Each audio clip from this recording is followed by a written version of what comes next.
Bonjour, ça marche? Ça marche? Bonjour tout le monde.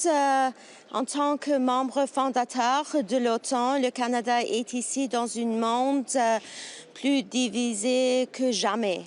Donc, je voudrais d'être ici avec mes homologues pour discuter notre défense collective, aussi les menaces dans l'Arctique et le travail que nous devons faire ensemble pour l'Ukraine et le monde aussi.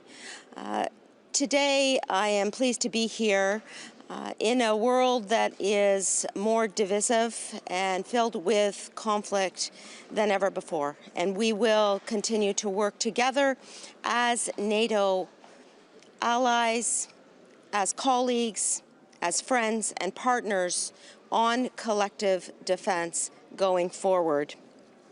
As we continue to see horrific images of Ukrainian families and children being killed on the battlefield and in cities and towns across Ukraine, Canada stands firmly, shoulder to shoulder with Ukraine in the short and the long term. That is why today I am here to make two announcements. First, I am pleased to announce that Canada, alongside several allies, will purchase a package of military capabilities under the PURL program. This is the NATO vehicle for military support for Ukraine. Canada's contribution to the purchase of this PURL package will be $200 million, bringing Canada's total contribution to $890 million over the past 6 months.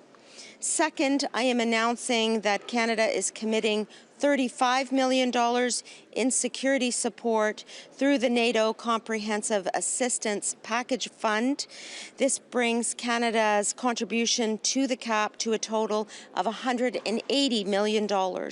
And in particular, that funding is going to support the purchase of resources such as fuel, medical supplies, communications equipment, gear, services, and more. With that, my friends, those two major announcements for support for Ukraine as we go into the winter months, I would like to conclude by saying que le Canada est ici dans le court et le long terme pour l'Ukraine. Nous sommes là pour les règles internationales et aussi pour la démocratie, pas seulement pour l'Ukraine, mais pour le monde entier. Merci et je voudrais recevoir vos questions. Are there other allies being left out of the negotiations the US is having? It seems like it's between US and Russia, US and Ukraine, but not the other allies. I mean, Marco Rubio's not even here today. We are continuing to receive updates, and I expect to be speaking with Secretary Rubio as well. We know that the United States is represented here, and it is important, of course, for Ukraine to be part of the discussions as well. I believe that Andrei Sybiha will be briefed, and he's my counterpart, and I'm sure that President Zelensky will also be part of this. Nobody wants peace more than the Ukrainian people themselves, especially since they have been the victims of an unjustifiable and illegal war now for almost 4 years. We need to do whatever possible to support the peace efforts, to support a potential ceasefire, and then to be there for Ukraine in the reconstruction and the replenishment of infrastructure and support for the Ukrainian people. Minister, what should be some of NATO's red lines when it comes to mentions of the alliance within a peace plan with Ukraine? We know that the NATO alliance was mentioned in the 28-point peace plan. The key there is to ensure that conversations about NATO membership rest with NATO itself. And in particular, Canada has long supported the open accession process for NATO membership, and we continue to support Ukraine's path towards that end through the NATO process, of course. And so we very much welcome that conversation, but it is a conversation for NATO and NATO members to have within the NATO process. Merci beaucoup, mes amis.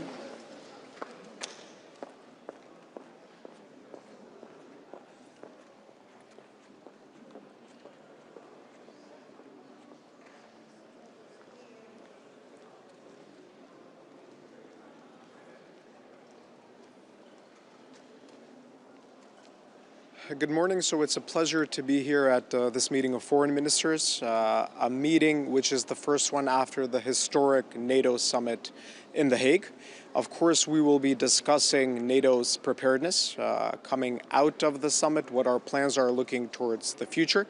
A very strong focus will be on our principled support for Ukraine.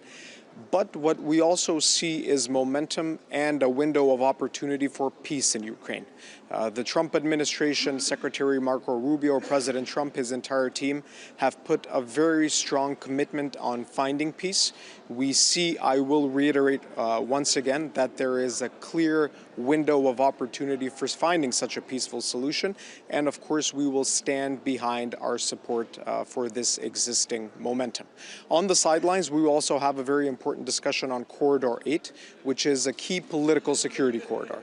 It is a corridor for enhancing connectivity, but also for strategic military mobility. Myself and our Italian colleague, Antonio Tajani, will be co-hosting this event, where we hope that we will be able to discuss not just Corridor 8, but also the Western Balkans, where there is a very high level of malign influence coming from Russia, China, but also other stakeholders. So these are the key issues that we will be covering throughout the day. It will also be a pleasure to continue the discussion with our colleague from Ukraine, as well as High Representative Kaja Kallas, who will be joining us this afternoon. Thank you.